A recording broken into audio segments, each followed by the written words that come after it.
ഗ്രാമീണ ജനതയുടെ ജീവനാഡിയായ തൊഴിലുറപ്പ് പദ്ധതിയെ നശിപ്പിക്കുന്ന ബില്ല് പാർലമെന്റിൽ പരിഗണിക്കുന്ന ഘട്ടത്തിൽ പ്രതിപക്ഷ നേതാവ് രാഹുൽ ഗാന്ധി വിദേശ പര്യടനത്തിന് പോയതിനെതിരെ രൂക്ഷ ഭാഷയിൽ വിമർശനവുമായി ജോൺ ബ്രിട്ടാസ് എം.പി. രംഗത്ത്. തീർത്തും തൊഴിലാളി വിരുദ്ധമായ ബില്ലിനെ പ്രതിപക്ഷ നേതാവെന്ന നിലയിൽ എതിർക്കാൻ മുന്നിട്ടിറങ്ങേണ്ട സമയത്താണ് രാഹുലിന്റെ അസാന്നിധ്യം.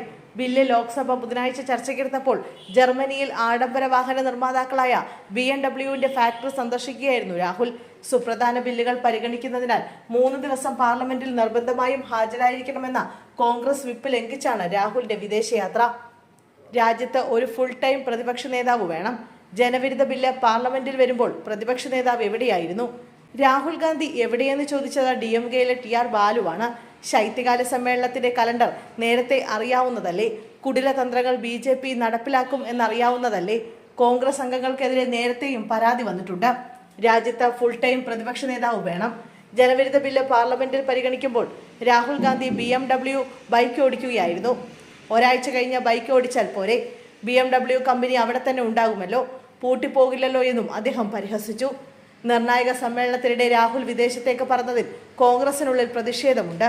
ബീഹാറിൽ തെരഞ്ഞെടുപ്പ് പ്രഖ്യാപനത്തിന് മുമ്പ് വോട്ടർ അധികാർ യാത്ര സംഘടിപ്പിച്ച രാഹുൽ പിന്നീട് കാര്യമായ പ്രചരണത്തിന് മെനക്കെടാതെ തുടർച്ചയായ വിദേശ പര്യടനത്തിലായിരുന്നു.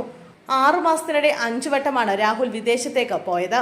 ജൂൺ 25 മുതൽ ജൂലൈ 6 വരെ ലണ്ടനിലായിരുന്നു. സെപ്റ്റംബർ 4 മുതൽ 8 വരെ മലേഷ്യയിലേക്ക് പോയി. സെപ്റ്റംബറിൽ തന്നെ ബ്രസീലും കൊളംബിയയും സന്ദർശിച്ചു. തെരഞ്ഞെടുപ്പ് പ്രഖ്യാപനത്തിന് ശേഷം ചുരുക്കം ദിവസങ്ങളിൽ മാത്രമാണ് ബീഹാറിലേക്ക് പോയത്. കോൺഗ്രസിനെ ഗൗരവത്തോടെ നയിക്കാതെ പലപ്പോഴും വിദേശത്തേക്ക് പറക്കാൻ രാഹുൽ താല്പര്യപ്പെടുന്നത് നേരത്തെയും വിമർശിക്കപ്പെട്ടിട്ടുണ്ട്. ധ്യാനത്തിനെന്ന പേരിൽ 2015 തായ്ലൻഡ്, മ്യാൻമാർ, കംബോഡിയ എന്നിവിടങ്ങളിലായി 2 മാസമാണ് ചെലവഴിച്ചത്. 2018 ബജറ്റ് സമ്മേളന ഘട്ടത്തിൽ വിദേശത്തായിരുന്നു. 2019 മെയ്യിൽ ലോക്സഭാ തെരഞ്ഞെടുപ്പ് കഴിഞ്ഞതിന് പിന്നാലെ ബ്രിട്ടനിലേക്ക് പറന്നു. 2019 ഒക്ടോബറിൽ ഹരിയാന, മഹാരാഷ്ട്ര തെരഞ്ഞെടുപ്പിന് മുമ്പായി ബാങ്കോക്കിലേക്ക് പോയി.